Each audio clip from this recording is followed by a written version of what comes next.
अस्सलाम वालेकुम नाज़रीन, सुराब और किताब से मुखातिब है। कुछ आम तरीन खबरें हैं, लेकिन एक खबर बड़ी इंटरेस्टिंग है जो पाकिस्तान के सोशल मीडिया पर लार्जली डिस्कस हो रही है।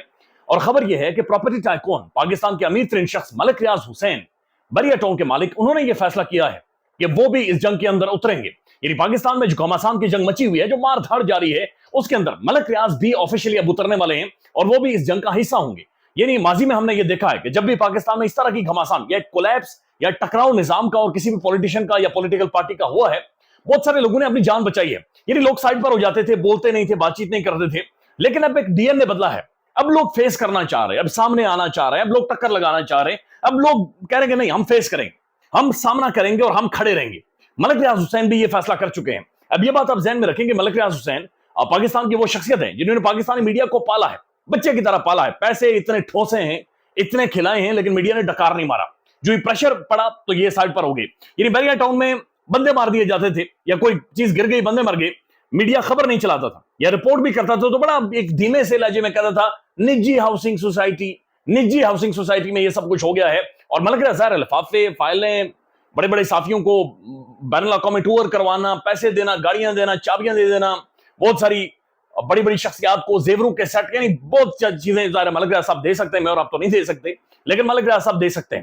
लिहाजा पाकिस्तानी मीडिया में बहुत सारा पैसा उन्होंने फेंका है। अब जिस तरीके से मलिक रियाज हुसैन आ रहे हैं, ये तरीका बड़ा इंटरेस्टिंग है और मलिक रियाज इस तरीके का माहिर है और ये कर भी सकता है, उस हवाले से आपको बताते हैं।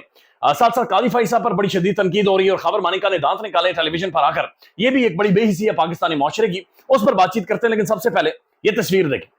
ये तस्वीर अहमद फरहाद की, नौजवान शायर, मुज़ाहमतकार शायर, पढ़ा लिखा नौजवान। इसे उठाया गया, आज इसे फैमिली से मिलवा दिया गया। डिटेल्स की जरूरत नहीं है क्योंकि इसके अंदर डिटेल है ही कोई नहीं। यानी जो भी डिटेल्स इसके अंदर अगर कोई बताना चाह रहा है या बता रहा है तो वो मेरे ख्याल में उसकी जरूरत नहीं है, वो आपका वक्त जाया कर रहा है। रियलिटी है, अहमद फरहाद को, नौजवान शायर को इस्लामाबाद से उठाया गया। आजाद कश्मीर हुकूमत ने अपना कांधा प्रोवाइड किया और उस बंदे को हवाले कर दिया, क्योंकि इस्लामाबाद हाईकोर्ट इसके ऊपर ज़रा रोला डाल चुकी थी। बैनुल अक़वामी मीडिया इसके ऊपर बातचीत कर रहा था, पाकिस्तानी मीडिया इसके ऊपर बातचीत कर रहा था। लेकिन ये तस्वीरें देखें, एक तरफ अहमद फरहाद वो है जो जब ये बाहर था, शायर था, बातचीत कर रहा था, बोल रहा था। दूसरी तरफ अहमद फरहाद वो है, ये नौजवान जो 15 दिन गायब रहा, पता नहीं किस खड्डे में, किस खूह में, किस तह खाने में रहा और ये बाहर आया है। इसकी आंखों के नीचे हल्के हैं, बड़े खौफनाक किस्म के हल्के हैं, इसका मुंह टूट चुका है। ये जवानी के ऊपर हमला, इस तरह का हमला हमने एंकर इमरान रियाज खान साहब के ऊपर देखा। एक बड़ा तगड़ा जवान जिसकी आवाज हिलाकर रख देता था, बड़ा खूबसूरत जवान था, लेकिन अचानक से जब वो बाहर आया, एक बड़ी खौफनाक किस्म के टाइम गुजारने के बाद, तो इमरान रियाज खान साहब के आंखें आज भी सवाल करती हैं। उनके दाढ़ी के बाल सफेद हो गए, उनके सर के बाल सफेद हो गए। तो उसी तरह की हालत इस नौजवान के साथ हुई है। ये बड़ा खौफनाक है क्योंकि ये जवानियों के ऊपर हमले हैं, ये नौजवानों की जवानियां उनसे छीनी जा रही हैं। आप सिर्फ वो उमर डार और उस्मान डार के चेहरे देख लें, आप जो तहरीक इंसाफ के जो सेनेटर साहब थे, सेनेटर हैं बल्कि सेनेटर फैसल, उनके चेहरे को देख लें। अब बहुत सारे लोगों को उनके चेहरों को देख लें। ये जवानियों के ऊपर हमला है, ये जवानियां पाकिस्तान में छीनी गई हैं। ये तस्वीरें शो करती हैं, ये चेंज शो करती है कि कितना बड़ा खौफनाक हमला पाकिस्तान के अंदर सोचने वालों पर, समझने वालों पर या बोलने वालों के ऊपर हुआ है। अब जो खबर है मलिक रियाज हुसैन साहब के हवाले से, मलिक रियाज हुसैन पाकिस्तान के प्रॉपर्टी टाइकून के साथ साथ मीडिया को कंट्रोल करते हैं। नवीद सिद्दीकी साहब है, ये इन्होंने बाकायदा वीलॉग किया और उनका यह कहना है कि मलिक रियाज ये फैसला कर चुके हैं कि वो अब इस जंग को लड़ेंगे और ये इस तरह से लड़ेंगे कि वो मीडिया वॉर करेंगे। यानी मीडिया के जरिए मलिक रियाज खान साहब आएंगे और वो बाकायदा से एक मीडिया स्ट्रैटेजी लॉन्च करेंगे। उनके खिलाफ जो कैंपेन की गई, उनके ऊपर जो दबाव डाले गए, प्रेशर डाला गया, यानी एक मीडिया स्ट्रैटेजी मलिक रियाज हुसैन लॉन्च करने जा रहे हैं। और उसके लिए वो कह रहे हैं कि कंपनी लॉन्च कर रहे हैं और दुबई के अंदर पाकिस्तान का सबसे बड़ा डिजिटल मीडिया हाउस वो बनाने जा रहे हैं, जहां पर पाकिस्तान के प्रोमिनेंट बड़े बड़े साफियों को उठाकर पैसे उनके मुंह में ठोस कर उन्हें ले जाकर वहां पर बिठाएंगे। बहुत सारी आम तरीन शख्सियात, बहुत सारे लोगों को, बड़े बड़े साफियों को वहां पर मलिक रियाज हुसैन साहब बिठाने वाले हैं और फिर दुबई बेस्ड यानी सोशल मीडिया प्लेटफॉर्म बहुत सारी चीजें या बहुत सारे हकायक सामने रखेगा। मलिक रियाज हुसैन इन सारी चीजों के माहिर है, बंदा माहिर है। वो जानता है मीडिया कैसे चलता है और मीडिया को कैसे चलाना है। वो जानते हैं कि इन्वेस्टमेंट कैसे होती है, पैसा किस तरह से फेंकते हैं और पैसा फेंकने के बाद कौन कौन नाचता है।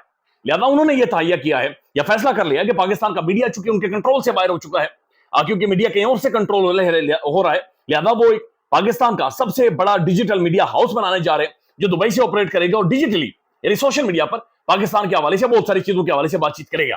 लिहाजा Malik Riaz strategic war, media strategic war के जरिए अपना मुकदमा लड़ना चाह रहे हैं और अपना जो पॉइंट ऑफ व्यू है पाकिस्तानियों के सामने रखना चाह रहे हैं। लिहाजा ये भी एक बड़ी अहम तरीन डेवलपमेंट होगी कि मलिक रियाज हुसैन किस तरह से इन सारे मामलों को आगे लेकर जाते हैं। कारोबारी शख्सियत है, बिजनेसेस हैं, बड़े बड़े प्रोजेक्ट, हाउसिंग सोसाइटीज और बहुत सारा कुछ उन्होंने पाकिस्तान के अंदर किया हुआ है।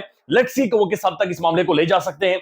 जाहिर है बहुत सारी वीडियोस पाकिस्तान के सोशल मीडिया पर आज भी सर्कुलेट कर रहे हैं कि जिस तरह से बैरिया टाउन के मैन ऑफिस पर हमला किया गया और जिस तरह से तोड़फोड़ हुई है और जो फाइलें इधर उधर फेंकी गई हैं। अब एक और डेवलपमेंट है और खबर मानिका के हवाले से। एक तो आज इस्लामाबाद हाई कोर्ट की जो सेशन कोर्ट है वहां पर उन्हें तफे मारे गए, उन्हें बोतलें मारी गई, उन्हें गालियां दी गई, चूंकि गलीज जबान उन्होंने इस्तेमाल की थी। बड़ा एक बदबूदार शख्सियत है, इन्हें बड़ी बदबूदार शख्सियत पाकिस्तान में कहा जा रहा है। और मुझे हैरत इस बात पर हुई, पाकिस्तान के प्राइम टेलीविजन और कामरान खान साहब ने इन्हें लिया और कामरान खान साहब ने इन्हें फुल मौका दिया कि एक दफा फिर बुशरा बीबी की तज़ीक और तौहीन करें। तो ये हमारा किरदार है, ये पाकिस्तान के मीडिया का किरदार है। मीडिया जिसने दिमाग चेंज करने, ये नहीं कोई लाइन नहीं है पाकिस्तान के अंदर, कहीं पर कोई एक लाइन ड्रॉ नहीं हुई भी कि जनाब ये होगा और ये नहीं होगा। कम से कम अपने ऊपर भी कोई जिम्मेदारी आ जाती है कि ये लाइन हमने क्रॉस नहीं करनी। लेकिन पाकिस्तान में शाहजेब खानजादा साहब ने, इस्लीम साफी साहब ने पूरा मौका प्रोवाइड किया कि जनाब ये सब चीजें हों, करैक्टर असैसिनेशन हो, जातियात पर तनकीद हो। और फिर जाहिर है जिस तरह से पाकिस्तान में कहा गया कि बुशरा बीबी जादू करती हैं, उनके घर से सिरियां मिली हैं बकरे की, फिर उनके कमरे से राख जावेद चौधरी साहब लेकर आ गए थे। तो इस तरह की कहानियां मीडिया ने बड़ी एक लाइन क्रॉस की है। अखलाक की जो दायरा था उसमें उल्टी छलांगे लगाई हैं या फिर अपनी पीठ दिखाई है पाकिस्तान के मीडिया ने। तो कमाल शाह साहब ने इन्हें मौका दिया है और खबर मानिका से ये सवाल पूछा गया कि बुशरा बीबी क्या पहुंची हुई शख्सियत है, और उन्होंने कहा हा बहुत पहुंची हुई शख्सियत है। बुशरा बीबी ने इमरान खान के बारे में ये कहा था कि इमरान खान निकाह करेंगे तो फिर इमरान खान वज़ीर आज़म बनेंगे, और ये बड़ी पहुंची हुई शख्सियत है क्योंकि इनकी प्रेडिक्शन ठीक हुई है। और दांत निकाले उन्होंने टेलीविजन पर आकर। एक बंदा कैसे दांत निकाल सकते है, कैसे हंस सकता है? इन्होंने अपनी नस्लों की जिंदगी बर्बाद कर दी। इन्होंने पाकिस्तान की तारीख में या फिर इस्लामिक तारीख में पहली दफा एक ऐसा मुकदमा उठाया है जो कि जिस तरह से बहुत सारे मौलवी हजरात ने और बहुत सारे लोगों ने ज़ाहिर इसके ऊपर प्रेस कॉन्फ्रेंस भी की है, जो कि बड़ा खौफनाक है। अभी जो शाहरुख खर्जमंद है, जो जस्टिस है, जज है सेशन कोर्ट के, जो भागे हैं सारे मुकदमे से, यानी फैसला सुनाने से पहले वो खिसक गए। पहले इस मामले को तूल देकर यहां तक लेकर आए और उसके बाद जब फैसला सुनाना था उस दिन वो खिसक गए। उन्होंने इस्लामाबाद हाईकोर्ट को खत लिखा है, मैं देख रहा था। लतीफ खोसा साहब ये कहते हैं कि इस्लामाबाद हाईकोर्ट उनकी इस्तदा मुस्तरद करे कि दूसरी कोर्ट में शिफ्ट करें और उन्हें मजबूर करे, उन्हें बाउंड करे कि वो ये फैसला सुनाएं। और उन्हें सुनाना चाहिए और उन्हें बताना चाहिए कि उन्होंने जो आर्गुमेंट सारे सुने हैं उसके बाद किस कंक्लूजन पर पहुंचे हैं। यानी जज इस चीज में, मेरे ख्याल में जज का ये उनके दायरा कार में नहीं है, या जज ये फैसला नहीं कर सकता अच्छा ये बंदा बात नहीं मानेगा या फैसला नहीं मानेगा लिहाजा मैं फैसला ही नहीं देता। तहरीक इंसाफ कई दफा काजी साहब के ऊपर बहुत सारी चीजों के ऊपर एतराजात कर चुकी है। अब काजी साहब ने सारे लेटर भी लिखा है और सोशल मीडिया के ऊपर एक रेस्पॉन्स है, बड़ा तगड़ा रेस्पॉन्स है जो आ रहा है। मैं कुछ एक रेस्पॉन्स भी आपके सामने रख देता हूं कि काजी फाइसा साहब ने बरतानवी हाई कमिश्नर को लेटर लिखा है, उस हवाले से सोशल मीडिया पर बातचीत क्या हो रही है। सिकबतुल्लाह विर्क साहब लिखते हैं, छछोरे के अमल से झाड़ झनकार के अलावा कुछ नहीं झलकता, मगर अपने बेमगज खुतमों और बेमतलब छुट्टियों से कायनात मुसाखिर करना चाहता है। इसका मसनद तक पहुंच जाना ही निजाम इंसाफ की नाकामी और आईन और कानून के लिए खुली नहुसत है। यही बात समी इब्राहिम साहब ने भी की है कि उनका जाती ओपिनियन था, being a journalist, being a Pakistani, कि ये उस कुर्सी की तौहीन है कि जहां पर इतने बड़े मनसब के ऊपर एक तासुब ज़्यादा शख्स बैठा हो। और तासुब ज़ाहिर है उनके जजमेंट से या फिर उनके अल्फाज से, उनके लेटर से झलकता है। उसके बाद वो लिखते हैं, किरदार और अफकार तो बात का मामला है, यहां तो बुनियादी शर्म और हया भी मफकूद है। उसके बाद जनाब ये सिकंदर फयाज साहब लिखते हैं, पाकिस्तान में आइन के मुताबिक 90 दिनों में इलेक्शन इसलिए नहीं हो पाए और सुप्रीम कोर्ट ने तहरीक इंसाफ से इंतखाबी निशान छीन लिया क्योंकि 1917 में बरतानिया ने खत लेकर फलस्तीन में यहूदी रियासत बनाने की बात की थी। यानी सुप्रीम कोर्ट में इसमें काजी साहब ने बरतानिया के वो बाल्फर डिक्लेरेशन 1917 की उसे डिस्कस, यानी इधर उधर की बातें काजी साहब ने वो माजी के बरतानिया के किस्से उनके सामने रखे हैं। तो ये पता नहीं किस तरह का खुतबा था, लेकिन ज़ाहिर पढ़े लिखे लोग हैं और वो इस पर हंस रहे होंगे। चलें, thank you so much to our honourable chief justice के उन्होंने बरतानवी हाई कमीशन को मुस्कुराने का मौका दिया है। अब्दुल मोइज जाफरी साहब लिखते हैं, this is such a bizarre over reaction, ये एक अजीब ओवर रिएक्शन है, जरूरत नहीं थी। अबूजर सलमान नियाजी साहब लिखते हैं, this is hilarious, people will जज the chief justice Qazi Faez Isa through his judgement, not letters. As far as bad symbol judgment is concerned, it will eternally haunt.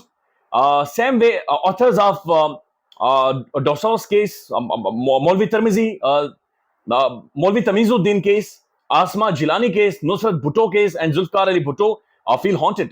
یعنی اسی طرح سے آپ کو ڈسے گا یا آپ کا تعاقب کرے گا جس طرح سے یہ سارے کیسز یا پاکستان کی بدبودار تاریخ ہے بہت ساری ججمنٹس کے حوالے سے. فواد چودھری صاحب نے بھی اسی طرح کی گفتگو کی اور پاکستان کے سوشل میڈیا پر میسولی یہ چیز ڈسکس ہو رہی ہے کہ قاضی صاحب نے جو لیٹر لکھا ہے لکھنے کی ضرورت نہیں تھی, ایک اوور ری ایکشن ہے, اور پتہ نہیں وقت کے قاضی کو کیوں اوور ری ایکشن کرنے کی ضرورت پڑتی ہے. خیال رکھیے گا, اللہ حافظ.